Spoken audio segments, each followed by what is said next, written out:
क्षेत्र में हल्की गुलाबी सर्दी पड़ने का दौर है वो शुरू हो चुका है। ऐसे में किसान हैं वो अब अपनी रबी की फसलों की जुताई में लग चुके हैं। हमारे साथ कृषि विशेषज्ञ डॉक्टर वीके सैनी साहब हैं, उनसे हम जानकारी लेंगे कि आखिर किस प्रकार की फसलें वो इस समय बोई जा सकती है, क्या उनकी किस्म होनी चाहिए। चूँकि क्षेत्र में खारा पानी है तो ऐसे में क्या किसानों के लिए सही रहेगा। सर बहुत बहुत स्वागत आपका NDTV में। राम राम किसान भाइयों। देखिए आप देख रहे हैं बार कि आप जो खरीफ के बाद में जो रबी सीजन है फसलों की बुआई को टाइम चालू है, और अब की बार इंद्रदेव काफ़ी मेहरबान रहा कि बरसात ठीक रही। आपने अगस्त तक बरसात रही, भाई की नमी को भी फ़ायदा उठा के कुछ किसान भाई जो है सरसों की और बारानी चना की बिजाई कर रहा है। लेकिन एक दूसरी परिस्थिति भी है कि अपने क्षेत्र में एक तो अभी भी जो तापमान है काफ़ी उतार चढ़ाव हो रहा है। दिन को तापमान काफ़ी ज़्यादा हो जाए, रात को नीचे चले जाए, तो वो जो असामान्यता जो तापमान में आ रही है, क्योंकि जो भी सरसों चने की बिजाई को टाइम है हिसाब से तो समय तो हो कि दीपावली आएगी अपन बीजना चाहिए, लेकिन कई बार तापमान में अगर बहुत ज़्यादा बढ़ोतरी हो रही है हिसाब से 33-34 डिग्री तापमान अगर आपने दिन को या अधिकतम तापमान रहे तो ये बहुत ही बढ़िया रहे बिजाई का हिसाब से। लेकिन अब आप देखें बीच बीच में आप अखबार में टेलीविज़न में कि तापमान 38-39 तक भी बीच में गए हो दीपावली के टाइम भी।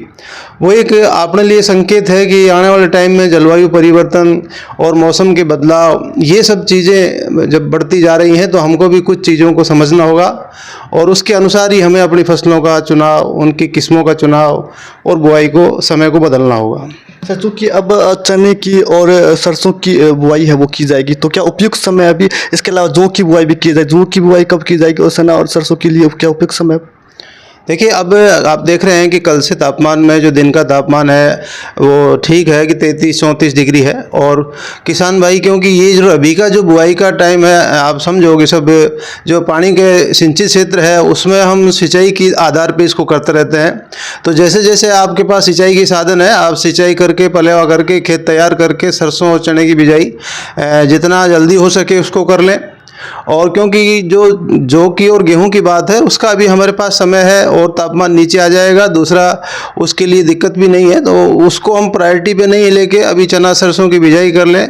अभी जैसे और तापमान 2-4 दिन में अगर नीचे आता है तो हमारे लिए, क्योंकि जब ये समय सही है तो उसके हिसाब से पानी की उपलब्धता ज़्यादा ज़रूरी है। अब रही बात कुछ किस्मों के चुनाव की, तो देखो किसान भाइयों हमारे पास बहुत सारे विकल्प हैं। कुछ किस्में ऐसी हैं जो कम पानी में पकती हैं, कुछ किस्में ऐसी हैं जो कि हमारा जो कई किसान भाइयों के यहाँ कुएं का पानी खारा है तो खारे पानी की सिंचाई में भी अभी सरसों है। सरसों की एक किस्म जो करनाल अनुसंधान केंद्र से निकाली गई है CS 60 करके, वो किस्म है। एक हिसार कृषि विश्वविद्यालय हिसार हरियाणा से निकाली हुई RS 725 है, और ये दोनों किस्मों के बीच किसानों को राज्य सरकार के द्वारा मिनी किट में भी उपलब्ध कराए गए हैं और वैसे भी उपलब्ध है, तो आप इन किस्मों का चयन करें। इसके अलावा हमारे पास बहुत अच्छी किस्म जो सरसों की गिरिराज जो पूरे चूरू ज़िले में अच्छा परफॉर्मेंस कर रही है, उसका भी किसानों के पास अच्छा बीज हो या बीज आप कहीं से बीज से संपर्क करके केंद्र से लेके उसकी बिजाई करें।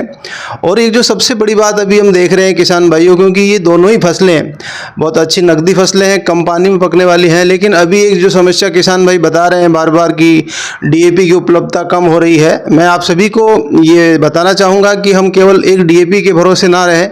DAP का विकल्प है आज हमारे पास में कि जो सिंगल सुपर फास्फेट है, और उसमें अगर हम थोड़ा यूरिया मिला करके उसको यूज़ करेंगे, उसका प्रयोग करेंगे तो हम DAP की जो पूर्ति को कर पाएंगे। क्योंकि जो DAP की आवश्यकता है उसमें यही है कि उसमें DAP के अंदर 46% फॉस्फोरस है और 18% नाइट्रोजन है। अगर हम 3 कट्टे SSP और 1 कट्टा यूरिया मिला के उन चारों का मिश्रण कर लें तो हमारा एक DAP के जितना काम करेगा बल्कि ज़्यादा ही काम करेगा। सबसे बड़ा फ़ायदा मुनाफा और क्या होगा इसमें कि जो सरसों तेल वाली फसल है, और तेल वाली फसल में गंधक तत्व की, सल्फर की बहुत बड़ी आवश्यकता होती है, जो हमें SSP के द्वारा एक बोनस के रूप में मिल जाएगी, अतिरिक्त पैसा खर्च नहीं करना पड़े। सर इसके अलावा सर चूँकि हमारे यहाँ खारा पानी रहता है, इसके अलावा कोई नहरी वगैरह या नदी वगैरह नहीं है, तो उसके लिए किसान क्या करे?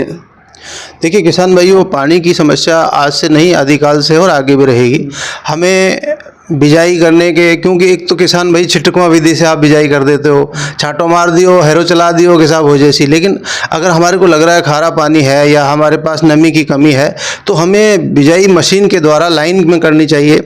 उसमें कई फ़ायदे हैं कि एक तो बीज की गहराई बराबर रहती है, नमी बराबर जगह पे मिलेगी, उसको खाद और उर्वरक का जो मशीन के द्वारा बिजाई होगी वो सही एक गहराई बराबर होगी और नमी के बराबर ही वो बिजाई होगी, तो बढ़िया पैदावार होगी, बढ़िया अंकुरण होगा।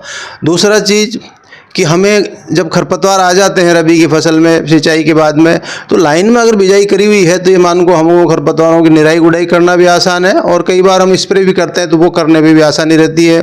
अगर आप सिंचित फव्वारा लगाने जाते हो तो पाइपलाइन को बदलने में भी आसानी होती है। तो वह सारी चीज़ें सुविधा की है, लेकिन थोड़ा सा अपन समझना पड़ेगी कि नमी को बचा के हुए, और जो सबसे बड़ा नमी का संरक्षक है कि हमें कुछ ना कुछ पार्ट जो है गोबर की खाद, देसी खाद जो है अगर हम खेत में थोड़ी बहुत भी उपलब्ध करा देते हैं तो खेत की मिट्टी की ताकत बनी रहती है, उसको नमी को और पोषक तत्वों को सोखने की, धारण करने की क्षमता बढ़ जाती है, जो कि हमारी बारानी और खारी पानी वाले क्षेत्रों में बहुत अति आवश्यक है। तो देखिए, ये डॉक्टर वीके सैनी साहब थे जिन्होंने काफ़ी अच्छी कृषि से जुड़ी हुई जानकारी दी। हम उम्मीद करते हैं कि किसान जो भाई हैं वो इस जानकारी को प्राप्त करके काफ़ी लाभ में रहेंगे। एनडीटीवी के लिए चूरू से गजेंद्र सिंह।